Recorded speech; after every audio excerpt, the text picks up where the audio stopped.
अफवाहें फैलाई जा रही थी कि वो एब्सकॉन्डर है, अरेस्ट वारंट है, वो सारी चीज़ें झूठ है। राखी कभी एब्सकॉन्डिंग नहीं थी, ना कभी उसके खिलाफ अरेस्ट वारंट था। जब भी पुलिस स्टेशन से उसको कॉल आया था, 41 की नोटिस दी गई थी। 41 की नोटिस देने के बाद राखी ने अपनी अक्टूबर में स्टेटमेंट रिकॉर्ड कर दी थी और इन्वेस्टिगेटिंग ऑफिसर ने कहा था कि हमें जब भी ज़रूरत होगी आपकी, हम दोबारा आपको बुलाएंगे। तो जब भी पुलिस स्टेशन से कॉल आएगा या 41 की नोटिस री इशू की जाएगी तो हम उसके लिए राखी जाएगी, स्टेटमेंट रिकॉर्ड करेगी और जो भी इन्वेस्टिगेशन में कोऑपरेट करना है वो सारी चीज़ें करेगी। लेकिन ये जो अपने आप को महान दिखाने के लिए जो अफवाहें फैलाई जा रही है वो सरासर गलत है। राखी ना कभी एब्सकॉन्डर थी, ना कभी उसके ऊपर वारंट था, ना कभी ऐसी कोई चीज़ थी। और जो भी है अभी तक जो भी हो रहा था वो लीगली हो रहा था, लीगल प्रोसेस चल रही थी और कोर्ट के ऑर्डर्स का हम वेट कर रहे थे। बाकी कोई ऐसी चीज़ नहीं है कि राखी आएगी उसको अरेस्ट कर लेंगे। पुलिस को जब लगेगा, जब इन्वेस्टिगेटिंग ऑफिसर को लगेगा तब वो खुद ही अपना फैसला लेंगे। क्या मुंबई पुलिस ने कहा कि हम राखी को अरेस्ट करना चाहते हैं? क्या मुंबई पुलिस ने कहा कि हमने राखी के ऊपर लुकआउट नोटिस निकाली? पुलिस तो कुछ नहीं कह रही है, पुलिस अपना काम करी। बेवजह के लोग जो फुटेज लेना चाहते हैं, जो पब्लिसिटी लेना चाहते हैं, वो ये सब चीज़ें अफवाहें फैला रहे हैं और राखी को अननेसेसरीली हैरेस कर रहे हैं। सुप्रीम कोर्ट में नहीं लिखा है कि 4 हफ्ते के अंदर अगर राखी सरेंडर होके बेल नहीं अप्लाई करेगी तो उसको अरेस्ट किया जाए, ऐसा कहीं भी नहीं लिखा है। कोर्ट का ऑर्डर जो है कि 4 हफ्ते के अंदर ऑनरेबल सुप्रीम कोर्ट के ऑर्डर का कंप्लायंस करना है, उससे कंसर्न कोर्ट यानी कि मैजिस्ट्रेट कोर्ट के आगे जाके अपनी बेल एप्लीकेशन फाइल करनी है। आप उसको सरेंडर करो। सरेंडर करने का मतलब ही ये होता है कि आप मैजिस्ट्रेट के सामने सरेंडर करो, कहीं पुलिस के सामने सरेंडर करने के लिए नहीं बोला है। कंसर्न कोर्ट के सामने एक प्रोसीजर होती है वो लॉ की, वो कोर्ट ने उसको डायरेक्शन दिए और राखी उसका कंप्लायंस करेगी। राखी ने कभी भी कोर्ट के ऑर्डर्स का या पुलिस की नोटिस का कभी उल्लंघन नहीं किया है, उसने कंप्लायंस किया है। अगर राखी एब्सकॉन्डर होती या गलत होती तो 41 की नोटिस के बाद वो कभी पुलिस स्टेशन नहीं जाती।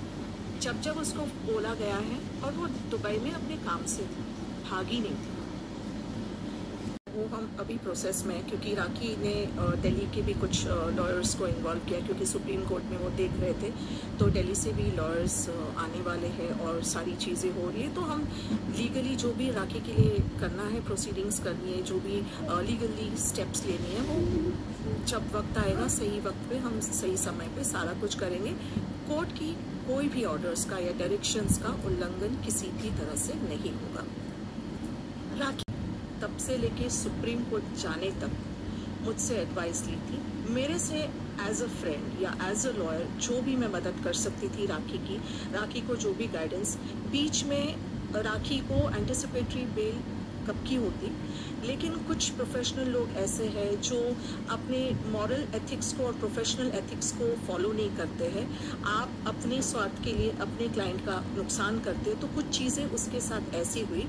अगर वो चीज़ें उसके साथ नहीं होती तो आज राखी को सुप्रीम कोर्ट तक जाने की ज़रूरत नहीं पड़ती। लेकिन उसके साथ बहुत धोखा हुआ है, वो मैं अभी बोल नहीं सकती हूँ। लेकिन कुछ चीज़ें एज अ लॉयर जो हमें करनी होती है, अगर राखी या कोई भी इंसान जो लॉयर नहीं है, जिसे लीगल नॉलेज नहीं है, अगर एज अ लॉयर मैं उसको बोलूँगी कि ये करो तो वो तो वही करेगी।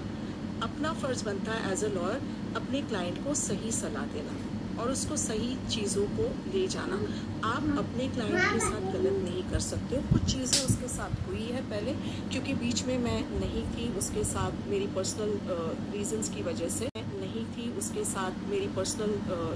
की वजह से तो मैं उसने सारी चीज़ें अपने हिसाब से की थी। बट जो भी हुआ उसके साथ धोखा हुआ है और जो भी पास्ट में आदिल द्वारा या किसी के भी द्वारा जो भी चीज़ें उसके साथ गलत हुई है, उसको नुकसान पहुंचाया गया है, उसको डिफेम किया गया है, उसके साथ जो भी हुआ उसका हम लीगली जवाब देंगे। लीगल प्रोसीडिंग्स है। मेरे हिसाब से मैं आदिल को एक जवाब देना चाहती हूँ आपके चैनल के थ्रू। राखी अरेस्ट होने की आप चिंता मत करो, वो कोर्ट देखेगी। आप अपने बचाव की चिंता करो कि मुझे कैसे बचना है, क्योंकि आपने भी बहुत सारी चीज़ें कायदे के बाहर जाके की है। तो आप ढिंडोरा बजा नहीं सकते, आप ढिंडोरा पीट नहीं सकते। पहले अपना बचाव करो और फिर दूसरों पे उंगली उठाओ। आप जो कर रहे हो पब्लिसिटी करने के लिए कर रहे हो, या आपको लग रहा है कि राखी की बेल रिजेक्ट हो गई है। राखी ने कोई हीनस क्राइम नहीं किया है। और वो वीडियो वायरल कैसे हुई है, क्यों हुई है, हमें सब पता है। हमने वो पुलिस कंप्लेंट आज नहीं की है, हमने 4-5 महीने पहले की है। आप जो एलिगेशन लगा रहे हो ना कि वो वीडियो राखी ने वायरल की, वो हम कोर्ट में बताएंगे। जो चीज़ें पहले बेल एप्लीकेशन में डिंडोशी कोर्ट में जो रखी जानी चाहिए थी उसको दबाया गया और उल्टा राखी को ही कटघरे में खड़ा कर दिया। तो मैंने कहा ना, कुछ चीज़ें लीगली भी रॉन्ग डिसीजंस हुए हैं, वरना आज राखी सुप्रीम कोर्ट नहीं गई होती, आदिल को जाना पड़ता है। और वो वैसे ही है, उसको पता है कि जब हमें कंप्लायंस करना है कोर्ट की डायरेक्शंस का, हमें कायदे से चलना, तो वो घबरा नहीं रही। उसको पता है कि मुझे क्या करना है। दिल्ली के लॉयर्स भी है, उसको सपोर्ट कर रहे हैं। उसकी लीगल टीम दिल्ली की अलग है, मैं उसको अलग, बिकॉज मैं राखी की फ्रेंड भी हूँ, मतलब वो अलग बॉन्डिंग है हमारी। बट उसको लीगली जो भी जितना प्रोटेक्शन करना चाहिए था वो हम कर रहे हैं।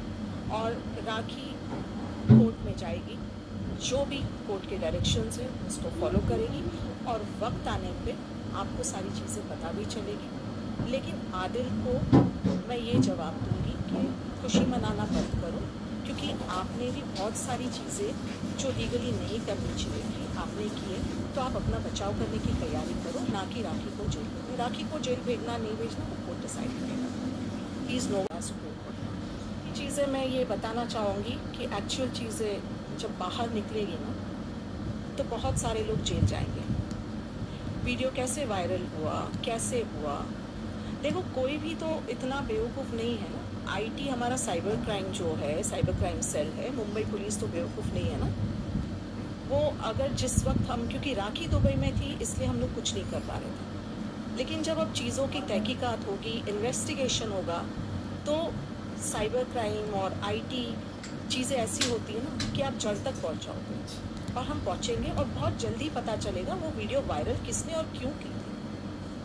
Thank you so much. एकदम Falguni advocate, the best advocate, और अब की सबकी वाट लगने वाली है, जो राखी के जज्बातों के साथ खेला। और ये लड़की को सब मालूम होने के बाद भी इसने आदिल जैसे इंसान से शादी करा।